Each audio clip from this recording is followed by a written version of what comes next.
पत्रकार परिषदला आपण सुरुवात करत आहोत आणि सुरुवातीलाच मी आमंत्रित करतो आमच्याच गावचे पत्रकार. आमच्याकडे एक रेडिओ चॅनल पण सुरू झालेला आहे आणि त्याच्यावरती ते आरजे आहेत, त्यांना आमंत्रित करतो. जोरदार टाळ्या गणेश भारतपुरे यांच्यासाठी.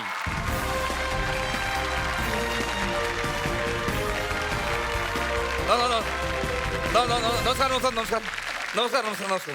तर आता या मंचावरती आम्ही काही परदेशी पत्रकारांना पण इथं आमंत्रित करणार आहे. जसे परदेशी पक्षी आपल्याकडे येतात तसे ते आमच्याकडे येतात. ते चायनाहून आलेले पत्रकार आहेत, त्यांना इथे मी आमंत्रित करणार आहे. जोरदार टाळ्या झाल्या पाहिजेत मिस्टर अँड मिसेस चायनीज यांच्यासाठी. या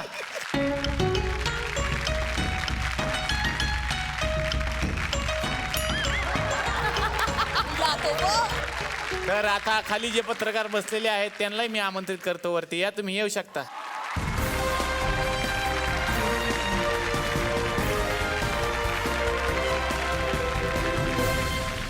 तर या पत्रकार परिषदेसाठी इथे मी बसण्यासाठी 3 सेलिब्रिटींना आमंत्रित करतो. अभिजित सर प्लीज इथे या, तुम्हाला आम्ही काही प्रश्न विचारणार आहोत. चिन्मय उदगीरकर सर या, आणि पूर्णिमा मॅडम तुम्हालाही मी आमंत्रित करतो.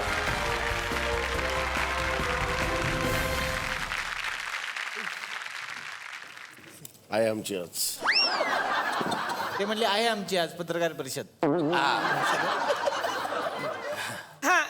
सर मला अभिजित चव्हाण सरांना विचारायचं आहे. म्हणजे सामाजिक स्तरावरती आज तुम्ही काम करत असताना लोक तुमच्याकडे खूप आशेने बघतात, तुम्हाला फॉलो करतात, तुमचं काम बघतात. तर मी काही प्रश्न काढलेत, ते चांगलं का वाईट फक्त एका शब्दात उत्तर द्यायचं. कॉलम छोटा आहे.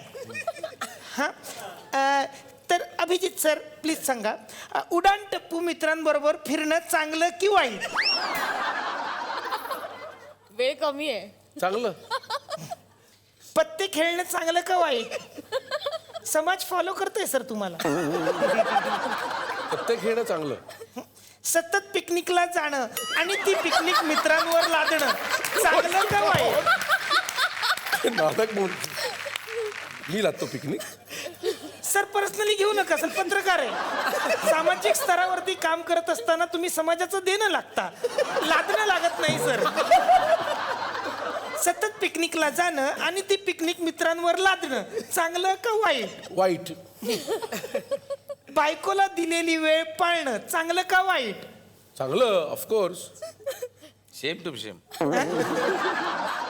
रागात येऊन वडिलांचा चष्मा फोडणं चांगलं का वाईट?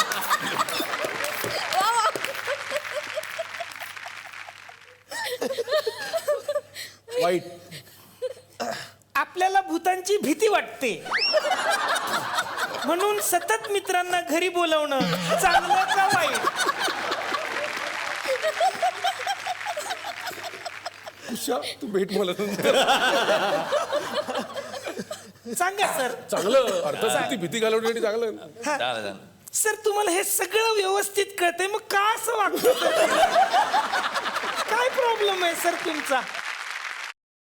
Paneer mushroom stick with barbecue sauce करण्यासाठी लागणारे साहित्य: किसलेलं गाजर, उकडलेला बटाटा, पनीर, तांदूळाचं पीठ, रवा, मटार, मशरूम, कोबी, मीठ, मिरची, कोथिंबीर आणि बार्बेक्यू सॉस. कृती: प्रथम एका बाउलमध्ये किसलेलं गाजर, उकडलेला बटाटा, कुस्करलेलं पनीर, मटार, मशरूम, हिरवी मिरची, कोथिंबीर, कोबी, मीठ आणि तांदूळाचं पीठ घालून सर्व एकजीव करून घ्यावं. तयार मिश्रणाच्या स्टिक बनवून रव्यामध्ये घोळवून गरम तेलात तळून घ्याव्यात आणि सर्व्ह कराव्यात. मामी, कोणता भक्त हाक मारतो आहे? ध्यानात इतके मग्न आहात. बाणाईला भेट घ्यायची आहे देवी. वाटलंच मला.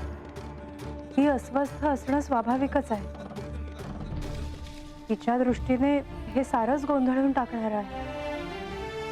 अशा वेळी तिला तुम्हाला किंवा मला भेटावं असं वाटणं हे स्वाभाविक आहे. नमस्ते अंकल जी. वो हमें आपसे. कशा करता आलास तू इथे? विकीची चाळी करायला? काय समजतो काय स्वतःला तू? अरे आजारपणात माझा जीव वाचवला म्हणून घरातल्या पोरी बाळींवर.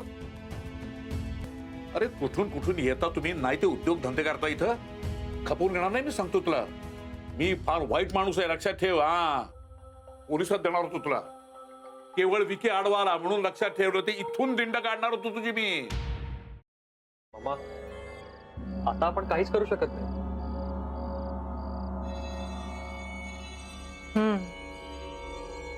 पण आर्चिस, हे असं कसं शक्य आहे? आपण तर सगळे आवाज रेकॉर्ड केले होते ना, राईट? हो, मग हे असे कोणते आवाज रेकॉर्ड झाले जे आपल्याला ऐकूच आले नाहीत? I mean, how can it be possible?